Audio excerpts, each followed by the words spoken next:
Black Box Productions. I would love for y'all to get in the chat room and share your thoughts on the D-Wade Zion subject.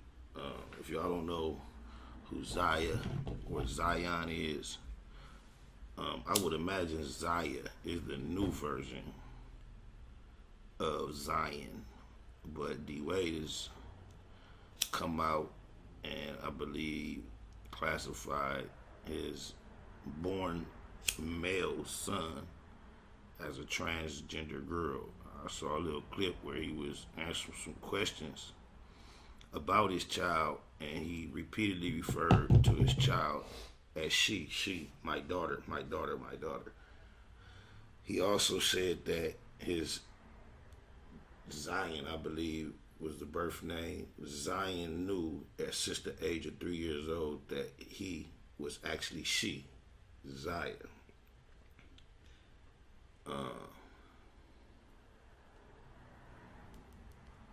I want to say one thing on D-Wade's behalf. This is an extremely sensitive, complicated, challenging issue to be faced with. I have 3 male seeds. I could not imagine. I have 11-year-old, 12-year-old, 13-year-old. I couldn't imagine either of them coming to me sharing anything close to the fact that they think they are anything that they are other than a young man with testicles. About now, got hairs growing on them. They like girls. I couldn't understand. I just heard D-Wade say at 3 years old, his son knew that he was actually his daughter, and that in this process in life of understanding what they're going through, the child is the leader. They're following the child. And with the way society presents this issue, the way it's been substantiated in the public, that if you have anything other than total acceptance for things of this nature, that you are crucified, and him just being a father, trying to be appropriate and do what's best and make sure he operates within the realm of love, because I also heard him explain how he's participated in locker room conversations that probably would make someone else going through this type of situation feel uncomfortable. His position through the years was a typical, regular, masculine, non-accepting attitude and position toward these type of issues. But he expressed now that he was faced with this challenge with a young male that he loved. He was motivated to broaden his horizons and understand more and accept more possibilities of what life has to offer. And I see a lot of people in the comments saying it's this person's fault, it's that person's fault, blaming the parents. I used to be a person that was stoutly of the opinion that there's no such thing as born gay. I heard this phrase over and over again. And then I remember one time pulling up to my children's elementary school, and the principal, who also was my principal in a junior high school setting, it was a Christian school, and she made the comment to me that she was not so sure anymore if there's not children that are born gay. He said based on the fact that they see tendencies in children so young that it's kind of obvious they aren't taught or learned. And then so that makes, I've started to see tendencies in children that young. I remember my youngest son, there was a young boy that used to come to all his birthday parties. One of his mother's friends' children, she had multiple children, but one little boy was a tiny little boy. But it was just over apparent, like that the little boy just carried himself extra feminine, to the point where I used to advise my son's mother to make sure of how my son was allowed to interact and be around this other little boy.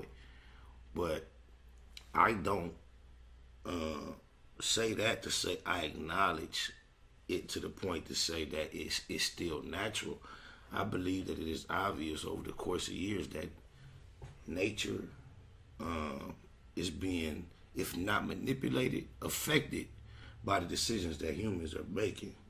We know about GMOs and chemtrails and pesticides and chemicals. We know about government directly giving black syphilis, telling them that they was giving them something that was for their benefit.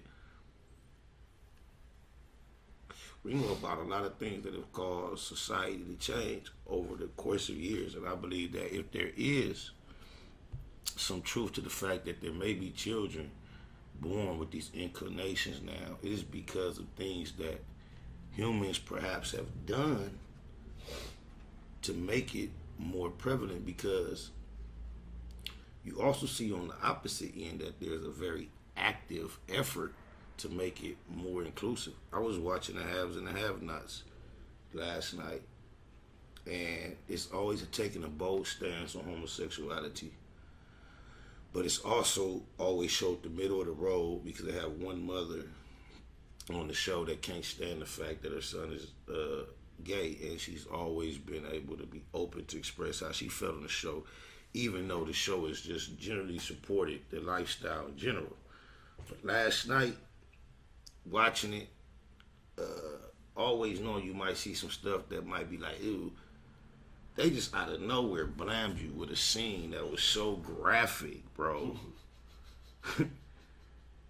Oh man, two dudes,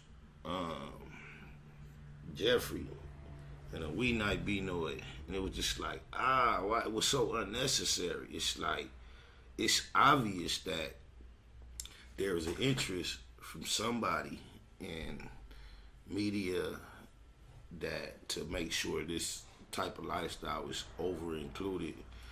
It has went from a stance of tolerance and acceptance to celebration. And I remember in society, you know, we were motivated, and I felt that perhaps we were obligated to tolerate, include. But now it seems like the move is to force everybody to participate in celebration. And that's definitely not something I'm going to do or train my children to do, not celebrate. I don't think it's any of my business what people that do other than I do sexually. It's none of my business. Especially if I'm in a society where I'm basically forced to accept, tolerate, and include. I'm not going to allow them to force me to celebrate. You know, I tap into the fact, okay, I see that from the Google Gang Queen just broke bread. I prefer that direct Zelle anyway than lighting up that screen. We see that once a month, half of it. But I'm just saying, it's just a cold time.